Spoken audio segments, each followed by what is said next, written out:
Fala galera, tudo beleza? Meu nome é André, eu sou fã de luta livre há mais de 30 anos. Vamos para mais um Sincerão da Galera? Um Sincerão da Galera do último SmackDown, dia 8 de maio de 2026. Então, se você quer saber se você apareceu no vídeo e as minhas opiniões sobre os comentários de vocês do último show, assista esse vídeo do começo ao fim, porque eu tenho certeza que vocês vão querer ver se vocês apareceram, beleza? Vamos lá, vamos para o Sincerão da Galera e não deixa de se inscrever, faltam cerca de 140 pessoas para chegarmos a 13 mil inscritos, a gente conta com vocês para isso. Vamos começar com o comentário do Gabriel Rodovalho, que vai falar o seguinte sobre o show. Titio, você vai me desculpar, mas essa bobagem do Homem de Gengibre me pegou. Ri muito nesse SmackDown. Ô, Gabriel, você tá desculpado, cara. Tá desculpado. Eu vou te falar por quê. Porque foi engraçado. Foi engraçado. É assim, quando começou e a gente ficou sabendo dessa história do funeral na semana passada, eu sabia que o potencial destrutivo desse negócio era gigantesco. Né? Eu sabia que a possibilidade da gente ter uma bela de uma porcaria com esse segmento era enorme. Mas a execução em si, assim, durante o show eu fui pegando assim, eu já entrei irritado com a história do funeral. Mas, conforme o show foi desenrolando, eles foram fazendo algumas coisas interessantes, né? Você teve o Ray Fênix prestando homenagens ao Homem de Gengibre, depois o R-Truth vindo abraçar o Sami Zayn, né? Falando, poxa, eu sei que você está chateado, não sei o quê. Depois a interação com o Johnny Gargano, que estava em estado comatoso lá. Assim, no final das contas, foi interessante. E teve o gancho no final, que foi a ideia de que tudo foi uma armação do Trick Williams para acabar com a raça do Sami Zayn. Então, isso acabou fazendo com que a história ficasse legal. A história ficou legal, tá?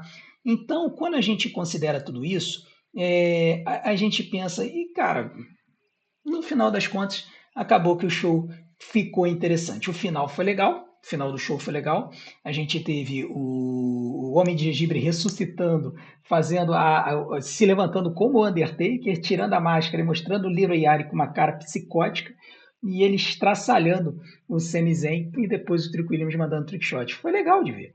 Né? Depois, no final das contas, o Sami Zayn acabou virando, né, revirando a situação, e aí o Ceni saiu por cima e a gente falou assim, ih, rapaz.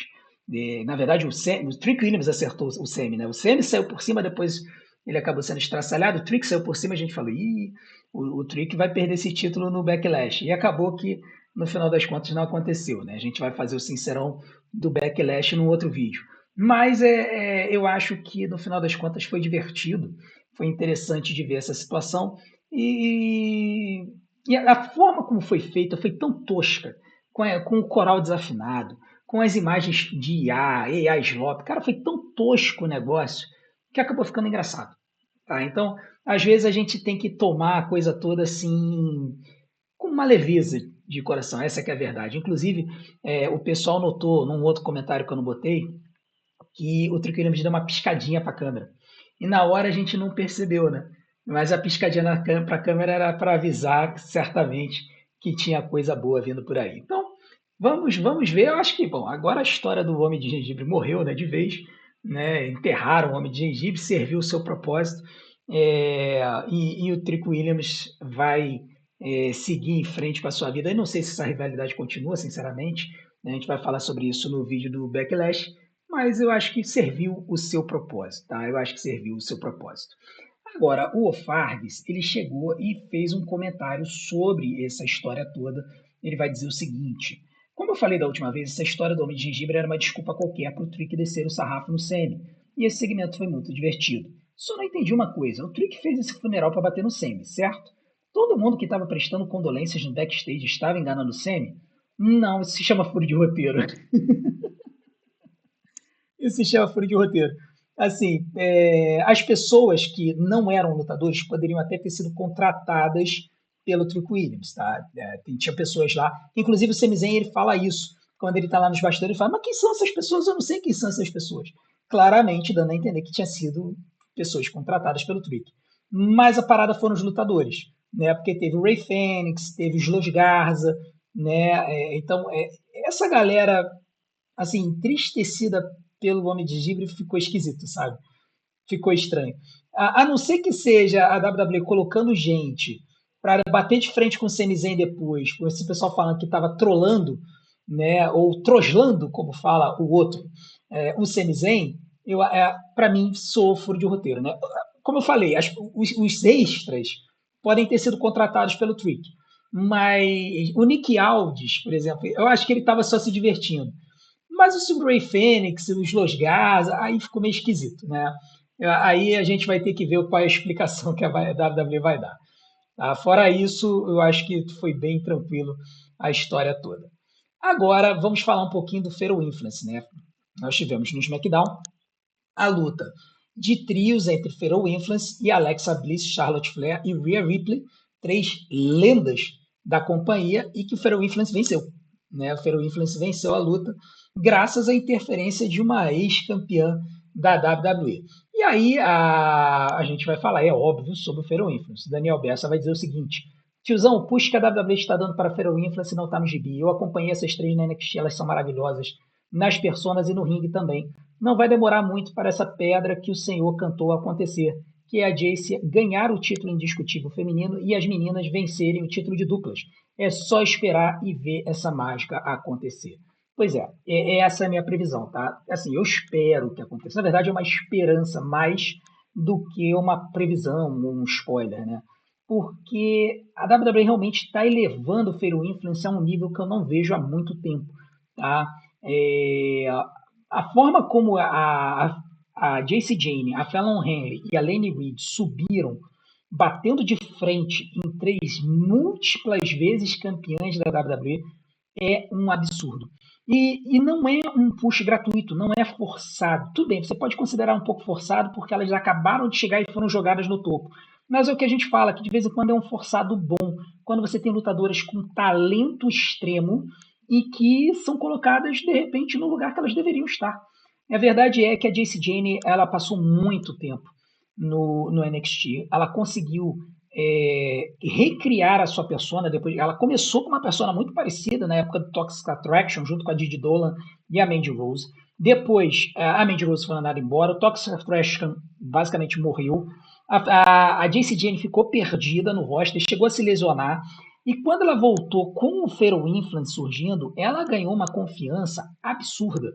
E ela consegue trazer essa confiança para o estilo de luta dela. É uma lutadora extremamente boa, extremamente competente. As lutas da Jacy Jayne dificilmente têm botes, dificilmente são truncadas, são lutas bem fluídas. E ela conseguiu, juntamente com a Fallon Henley e a Laney Reed, fazer uma luta de duplas clássica da WWE, onde eles ficam cortando o ringue com outros lutadores, ser uma luta dinâmica, porque tem aqueles cortes rápidos. Quanto mais rápido os lutadores vão fazendo tag, vão entrando no ringue, vão detonando o lutador que está apanhando, mais divertido fica. E as três conseguiram fazer isso. A Fallon Henley também é muito boa no ringue. A Laney Reed das três é a melhor. Ela é a mais nova, ela entrou na stable no meio do ano passado, quando a Jasmine Nix abandonou a WWE, porque não quis renovar o contrato, mesmo com uma proposta de aumento. Ela não acreditou no futuro da stable, não acreditou no futuro dela e da companhia. Ela acabou deixando a companhia, e aí a Laney Reed entrou, ela tinha acabado de ser contratada, eu acho, estava vindo da Evolve, sei lá. Ela entrou na stable, tomou conta, mostrou talento e acabou sendo beneficiada de tabela, porque a WWE percebeu que a Jacy Jayne é muito melhor no pacote do Fatal Influence do que sozinha. Né? Então foi muito legal, está sendo muito legal de ver a construção dessas três no main roster. São lutadoras com um futuro absurdo e eu acho que é exatamente esse o caminho que a WWE está preparando para a gente. A gente vai ter Fatal Influence como novas campeãs de duplas, o que vai ser muito legal. Então vai ser Fallon Henley e Laney Reed campeãs de duplas, e eles vão dar um título de simples para Jacy Jayne. Tem gente achando até que deveriam colocar o título da WWE nela. Eu já acho um pouco exagerado. Eu acho que a Jacy poderia sim roubar o título da Tiffany Stratton, considerando até que tem 3 contra 1 ali e tal. Mesmo que a Chelsea Green ajude a Tiffany Stratton, ela tem os números, a Fatal Influence tem os números ao seu favor, e esse título dos Estados Unidos poderia ficar com a Jacy Jayne e aí elas carregarem esses títulos por um tempo. Eu acho que faz muito bem para a persona da Fatal Influence deter títulos. Isso ficou provado lá no NXT, quando a Jacy Jayne foi campeã da NXT e a Fallon Henley foi campeã Speed. Então eu acho que vai ser muito bom, vai ser muito positivo para elas e eu acho que elas ainda vão trazer muita coisa boa para a companhia. Realmente eu estou muito satisfeito com a construção delas. Eu também comecei a acompanhar com mais afinco a NXT no ano passado com o canal, e eu já tinha visto o potencial delas, e eu o tempo todo eu estava falando, gente, tem que subir as três, tem que subir as três, não pode só ser a Jace, tem que subir as três. E subiram as três e estão provando o que eu falei, que realmente elas têm um futuro incrível. Vamos esperar para ver se a WWE vai fazer isso rodar bem. Agora, o Matheus, ele falou uma coisa que a gente precisa comentar, um senão sobre a história da Fatal Influence, quer dizer o seguinte, ó, é um verdadeiro pecado terem cortado a entrada do Fatal Influence, a melhor entrada feminina da NXT, pelo amor de Deus. Cara, eu entendo, tá, o seu comentário. Eu também estou muito triste de ver o fato de que a entrada da Fatal Influence não está sendo utilizada. Sempre que elas entram, a JC Jane vem com o microfone e manda cortar a música. E elas não completam a entrada que elas costumavam fazer lá na NXT, que é uma entrada toda elaborada, vai uma para cada canto, elas fazem uma pose para a câmera e tudo mais. Eu acho que a WWE está fazendo isso de propósito. Por quê? Porque a entrada do Fatal Influence é tão legal, que isso faria o público aplaudir elas. E a WWE não quer. A WWE quer que elas sejam rios. E elas são melhores como rios. Então, como eles sabem que a plateia do main roster age diferente da plateia da NXT, a plateia da NXT, ela, como é uma plateia mais escolada, eles de propósito reagem conforme o que a WWE manda, né? Mas a plateia do main roster, que é uma plateia mais, às vezes é uma plateia mais casual, tal, eles vão reagir com o que está sendo apresentado no ringue. E no momento que o público botar os olhos na entrada da Fatal Influence, o povo vai começar a aplaudir. E a WWE está querendo evitar isso. É por isso que eles estão cortando a entrada do Fatal Influence. Dá uma pena, é um pecado. Vamos ver se na primeira vez que elas participarem de um PLE, se eles vão cortar a entrada delas ou se vão manter. Eu acho que vão manter. Vai acabar que essa entrada delas vai ser algo especial. A gente só vai ver em PLEs. E aí vai valer a pena. Tá? Vai valer a pena. E quem não conhece a entrada delas, quem nunca viu a entrada delas na NXT, vê uns episódios antigos da NXT e vejam a entrada delas. É realmente uma coisa muito legal de ver. E não é apelativo, né? Não é que nem as Beautiful People, né? A Beautiful People que tinha lá na TNA, que é uma entrada altamente apelativa. Não tem nada disso. É uma entrada divertida, uma entrada legal e que traz uma aura para as três lutadoras muito boa. Eu espero que a WWE use, de repente, vão usar em momentos especiais aí nos próximos shows. Agora vamos ter um comentário do Lucas Rocha sobre o Artruf, né? E aí é legal que a gente fale isso, porque o Artruf é uma lenda, né, cara? Esse cara, eu acho que a WWE percebeu que não poderia deixar de ter ele no roster, né? Aquele pecado que foi de mandar embora o cara no ano passado. Ainda bem que desistiram, né? Ele diz o seguinte: quanto mais eu acompanho a WWE, mais eu me identifico com o Padre Damião. Como que não dá risada do Artruf querendo beijar o Sami? Aquela hora que ele beija a mão e esfrega no rosto dele. Cara, o Artruf ele faz umas coisas de propósito para quebrar a outra pessoa que está com ele. Assim, ele é agressivo até nessa forma dele agir. Eu acho que foi na semana retrasada que ele conseguiu quebrar o Damian Priest. Ele falou um negócio lá e o Damian Priest deu uma risada, né? E agora ele claramente estava querendo quebrar o Semi. Porque o Semi está numa persona Rio, está numa persona séria. E é uma persona Rio que é muito engraçada, a gente já vai falar sobre isso, mas ela é muito interessante. É uma persona muito, muito, muito intrigante. E a WWE está fazendo uma coisa que chama a atenção. E a gente vai comentar sobre isso. Mas o Arthur vindo e querendo de todas as formas quebrar o Sami Zayn e fazer ele rir quando ele está sério, irritado, com toda a história do Homem de Gengibre, foi sensacional. Esse cara, a WWE tem que pagar o que for necessário para manter ele tem que continuar, mesmo que depois que ele se aposentar, botem ele como general manager, alguma coisa assim, ele tem que continuar ele tem que continuar como um elemento a aparecer nas nossas televisões. Ele é simplesmente sensacional, não tem mais muito o que falar para elogiar o homem, não. Agora vamos falar do segmento do Homem de Gengibre, né? E aí o Rubens ele vai fazer um comentário sobre esse segmento. Eu concordo com algumas coisas que ele fala, então eu queria só trazer para a gente dar aquela arrematada na situação. Ele vai dizer o seguinte: me diverti com o segmento do Gingerbread, né, o Homem de Gengibre. Só concordo que não deveria ter sido um main event. Eu imaginei que ele viraria Ginger Taker, mas imaginei que seria o Carmelo, que atacaria os dois e anunciaria uma triple threat na Backlash. Fui de eu sabia para não, você não, o Hiroyari. Mas eu me diverti, o Sam e o Trick vão bem juntos. A gente precisa falar isso, tá? A gente precisa falar.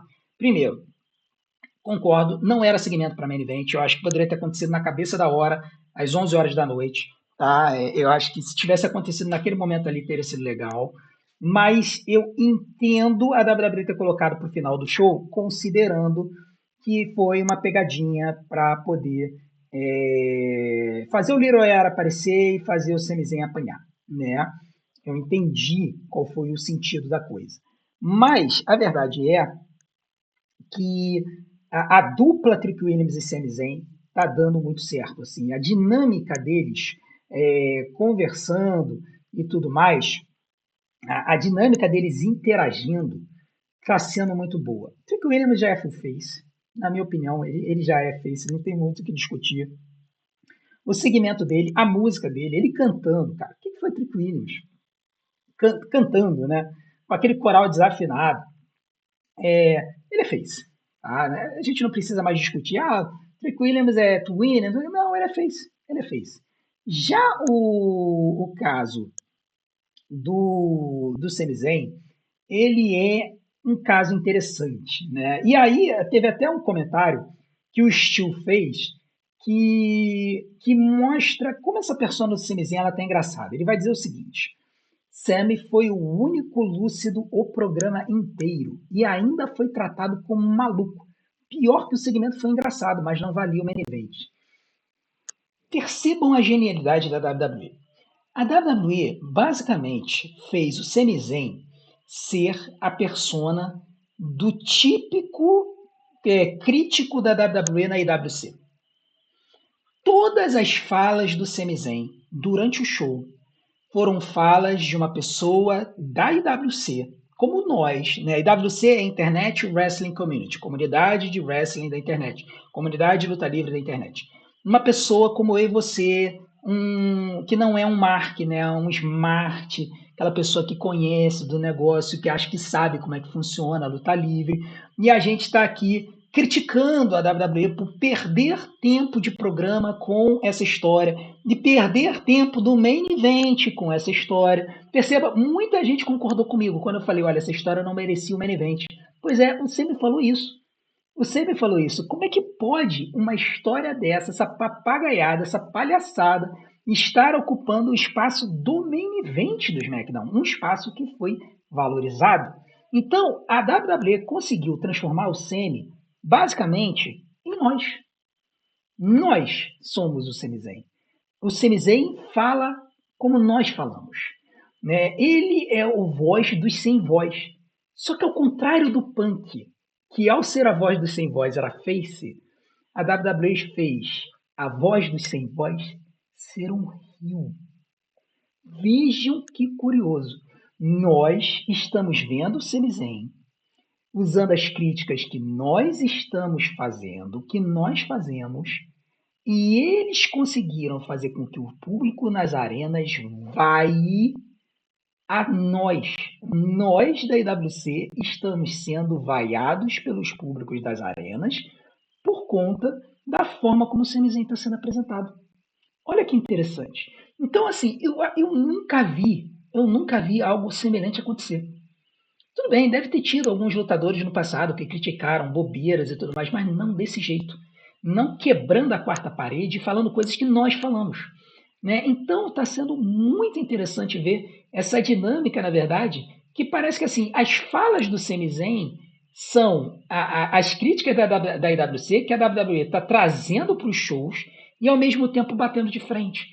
É como se eles estivessem jogando o público das arenas contra a IWC, sabe? E está criando uma dicotomia. Eu estou gostando muito. Eu estou gostando muito. É uma brincadeirinha que a WWE está fazendo com a gente que passa despercebido. Né? Que na verdade eles estão fazendo a gente vaiar aquilo que nós utilizamos como argumento. Então, assim, toda a participação do Sami Zayn durante o show inteiro, eu achei brilhante. Brilhante, brilhante, brilhante. E o que eu posso dizer é, que o cara que teve a ideia de fazer isso merece um aumento. O cara que decidiu fazer o Sami Zayn ser a voz da IWC e ser vaiado por isso, ao ele bater de frente com um segmento que muita gente gostou, né, e curtiu, que é o segmento do Homem de Gengibre, esse cara tem que receber um aumento, porque eu acho que ninguém previa que isso ia acontecer. A única coisa que eu posso dizer para vocês é que eu quero muito ver como é que a WWE vai seguir com isso agora. Se a WWE vai continuar usando o Sami Zayn para ser a voz da IWC, para ser vaiado nas arenas, ou se eles vão jogar isso fora. Eu espero que eles não façam isso. Eu espero que eles continuem com essa dinâmica, porque ficou muito intrigante. O personagem do Sami Zayn ficou muito interessante para mim e eu quero ver mais desse Sami Zayn aí sendo a voz da IWC Rio dentro das arenas. Eu quero muito ver isso. Agora, o Caio Vinícius vai fazer um comentário sobre o desenvolvimento do Royce Keys, né? Muita gente estava meio preocupada com o desenvolvimento do Royce. E eu tô achando interessante como é que eles estão juntando algumas coisas da storyline dele, né? Da história de entrada dele, né? Tem um termo nas histórias de heróis, né? Eu esqueci como é que é o termo utilizado, mas eles criaram essa lore sobre o Royce Keys e eles estão incorporando isso nas histórias deles. Vão dizer, o Caio vai dizer o seguinte: estou gostando muito do desenvolvimento do Royce Keys. Ele já tem algumas storylines sendo construídas logo em seus primeiros shows, como os NFTs, o Damian Priest, o R-Truth e o Jacob Fatu. Bom ver ele falando e tendo lutas longas. Melhor que o Oba, só destruindo todos em 2 minutos e falando 3 frases. Bom, uma coisa eu vou falar para você, Caio. Apesar de eu entender a sua fala sobre o Oba Femi, o motivo pelo qual eu não estou muito preocupado com o desenvolvimento do Oba é que eu já vi essa história antes. Né? Eu já vi essa história antes com o Goldberg via VTs, na época eu não acompanhava a WCW, assim como eu vi essa história com o Brock Lesnar. E aí sim, a história do Brock Lesnar eu acompanhei do começo ao fim. E eu já falei isso várias vezes e eu vou repetir. A história do Oba Femi para mim está desenhada. Ou ele vai vencer o King of the Ring e derrotar o Roman Reigns no SummerSlam, ou ele vai vencer o King of the Ring, perder para o Roman no SummerSlam, mas depois ele vai ter a história de redenção dele na WrestleMania.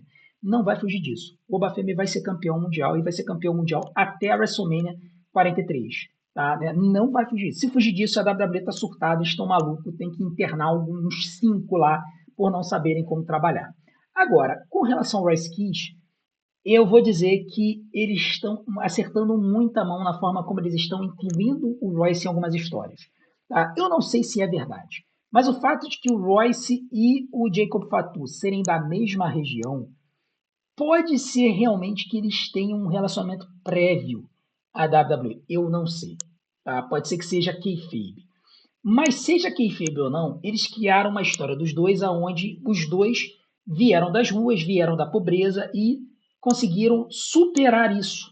Né? E conseguiram superar. E essa história do Royce, a minha luz aqui apagou, minha luz acessória aqui, ó, que eu trouxe aqui lá do Rio de Janeiro, acabou de acabar a bateria dela, então vai na luz ambiente aqui do escritório do meu cunhado. Então, essa história do Royce está sendo muito bem utilizada, na minha opinião, e é uma storyline que pode render muita coisa para o futuro, pode render muitos frutos para o futuro. E aí a grande questão que a gente precisa ver é como é que isso vai se encaixar, né, com outras histórias. Eu acho que o fato de eles terem colocado o Royce para bater de frente com os MFTs, para ajudar o Damian Priest e o Arthur, para se aliar ao Jacob e toda essa rede de histórias que a gente tem aqui, porque os MFTs ainda estão pensando no título de duplas lá do SmackDown, isso pode trazer uma dinâmica uma dinâmica interessante para o Royce Keys. Tá? E também o fato de que ele tem tido lutas longas ajuda muito. O que mostra que, na verdade, a WWE não vê o Royce Keys como o novo Goldberg ou como o novo Brock Lesnar. Eles veem o cara como um powerhouse que eles podem utilizar e podem crescer gradativamente. Né? Então, assim, eu estou gostando do desenvolvimento do Royce, eu entendo aqueles que criticam o desenvolvimento do Oba e que elogiam o desenvolvimento do Royce, eu apenas acho que são desenvolvimentos diferentes. Se a WWE fizesse a mesma coisa com o Royce, né, fazer ele ter a jornada do Brock Lesnar ou do Goldberg, o pessoal ia notar e falar, pô, o Royce Keys é o novo Bafemi, entendeu? Então eles tiveram que diferenciar a coisa. E aí é uma questão de gosto, né? Tem gente que prefere o desenvolvimento do Oba, tem gente que prefere o desenvolvimento do Royce Keys. Eu particularmente estou feliz com o desenvolvimento dos dois, nos seus jeitos distintos, nas suas formas distintas. E do jeito que vai, eu acho que o futuro está muito bom para os dois. Vamos aguardar e ver o que a WWE vai fazer aí com o Royce Keys mais para frente. Agora, a Heloísa vai fazer um comentário sobre a luta das meninas, né, Fatal Influence e Charlexa com Rhea Ripley, e ela vai fazer um comentário que é uma crítica justa, né? Ela vai dizer o seguinte: tava tudo legal, mas daí de novo a Jade com a Rhea. Meu Deus do céu. Olha, o que eu posso dizer para você é que estava na cara que não aconteceria apenas uma luta entre a Jade Cargill e a Rhea Ripley. Estava na cara que a vitória da Rhea na WrestleMania era o primeiro passo de uma rivalidade. Por quê? Porque a WWE ela acredita na Jade Cargill. Por mais que nós não acreditemos, a WWE acredita na Jade Cargill. Eles entendem que a Jade é uma lutadora a ser investida para o futuro da companhia. Então, quando a gente observa a forma como a Jade Cargill ela foi introduzida na WWE e a forma como ela foi colocada como campeã no ano passado, eles não vão descartar ela imediatamente. E a Rhea vai ser utilizada como escada, sim, para elevar a Jade Cargill. Vai ter uma nova luta entre essas duas. Eu não duvido que a Jade Cargill derrote a Rhea. E a gente tem uma terceira luta mais para frente. Quando vai ser? Não sei. Não sei quando é que essas lutas vão acontecer. Não gostaria que demorassem muito, que essa rivalidade levasse um ano para terminar. Eu gostaria que ela terminasse mais rápido. Porém, é importante a gente notar que eles estão estruturando a divisão feminina do SmackDown com três trios, três stablezinhas, né? Nós temos Rhea e Charlexa, que tem os seus problemas, a Rhea com a Charlotte. Nós temos o Fatal Influence e agora temos a Jade Cargill com o Mitin Bifeb. Então, quase que você consegue ter aí quatro main eventers, que seria Charlotte Flair, Rhea Ripley, Jacy Jayne e Jade Cargill. E você tem as peças de apoio ali, as peças de suporte que podem ajudar. Isso é muito bom. Isso é muito bom, porque mostra que a WWE está construindo uma boa divisão do campeonato da WWE feminino. E a gente tem muitas possibilidades boas de lutas vindo por aí. Vamos só aguardar para ver como é que a WWE vai trabalhar essa coisa, porque pode dar muito certo ou pode dar muito errado. Né? Eu acho que no ano passado a divisão do campeonato da WWE ficou ruim porque a WWE pegou todas as main eventers e puxou para o título de duplas. E eu espero que a WWE, na verdade, não cometa o mesmo erro. Deixe o título de duplas com a Paige e a Brie Bella, né, que se envolveram, né, nessa storyline aqui, faz com que elas rivalizem lá com o Irresistible Forças, até mesmo com o Fatal Influence, Judgment Day, Bifeb Mitin. Deixe essa galera que é acessória, secundária, lutar pelo título de duplas e deixe as main eventers lutarem pelo título. Pode botar a Alexa Bliss no meio, mas tira a Charlexa do caminho desse título de duplas, bota elas no cenário do Campeonato Mundial, e aí você consegue ter duas boas dinâmicas do SmackDown, do Campeonato da WWE e do Campeonato de Duplas. E eu acho que eles estão preparando o terreno para isso, com essa montoeira de trios surgindo. Não duvidem de ver mais alguém aparecendo para fazer par com as Irresistible Forces, mais uma lutadora. E não duvidem de alguém subir para ajudar a Bayley e a Lyra, né? Com a Peyton Paxley, talvez. Nós temos algumas opções aí. Tem Black Monroe vindo por aí, tem uma opção aí que pode se aliar a alguém. Nós temos algumas coisas que podem ser feitas. E eu acho que isso vai trazer um pouco mais de dinamismo à divisão, porque aí você pode utilizar as mesmas lutadoras em várias histórias, mas compartilhando e dividindo os mesmos títulos. Então você otimiza o tempo de tela, né? Você otimiza o tempo que você vai dar para as lutadoras na televisão. Pode ser que eles estejam caminhando para isso. Se for, beleza. Se não for, WWE, se alguém estiver vendo meus vídeos traduzidos, por favor, ouça o tiozão e faça isso para poder botar as meninas mais tempo na frente das câmeras, porque elas merecem. Tá? Agora, o Nicolas ele vai fazer um comentário engraçadinho para encerrar o nosso vídeo de hoje.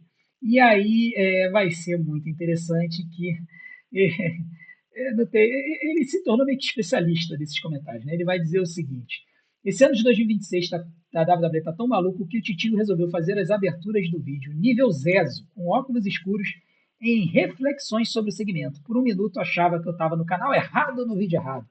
Eu não sei, vocês gostaram de eu ter feito uma abertura um pouco diferente? Eu estou pensando assim, em dar umas mudadas aqui no canal, né, para ver se eu aumento um pouco a retenção no começo do vídeo e tal. Eu não tenho como editar mais os vídeos, vocês sabem que eu tenho que render tempo, né?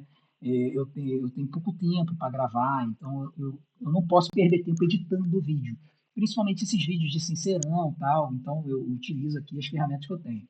Mas eu estou pensando em fazer umas gracinhas dessas assim para abrir os vídeos. Não sei, o que vocês acham? Coloca aqui nos comentários se vocês acham interessante eu fazer essas entradas diferentes. De repente, o meu óculos escuros de estilo Matrix vão aparecer mais vezes aí nos nossos vídeos, beleza? Muito obrigado a todos que acompanharam esse vídeo do nosso Sincerão da Galera. Eu agradeço a todos pela audiência e pelo apoio. Não deixem de continuar apoiando o nosso canal, assistindo os nossos vídeos do começo ao fim, porque tempo de visualização é o que faz o YouTube divulgar a gente, mas também comentando. E comentando sobre o show, comentando sobre o canal. Esse tipo de engajamento também ajuda muito a gente. Tá? Então, não deixem de interagir. Esse vídeo está saindo agora, né, domingo, 6 horas, mais ou menos. Eu espero que já esteja no ar. Então, amanhã eu vou colocar o Sincerão da Galera do Backlash ao longo do dia. Também vou ver se eu consigo fazer algum videozinho de notícia. Não tem muita notícia por enquanto do Backlash, mas tem uma que é muito importante. Então, talvez eu aborde essa notícia no Sincerão do Backlash. E aí, 8h30 da noite, a nossa live tradicional do Monday Night War, já lá no meu estúdiozinho lá em casa, que não é chroma key, e vai ser um prazer estar com vocês lá conosco, beleza? Muito obrigado a todos. Não deixem de assistir os meus outros vídeos aqui no canal. Aproveitem o fim de semana. Eu vou deixar umas opções aqui na tela para vocês. Desde já, muito obrigado. A gente se vê do outro lado. Um grande abraço. Até a próxima.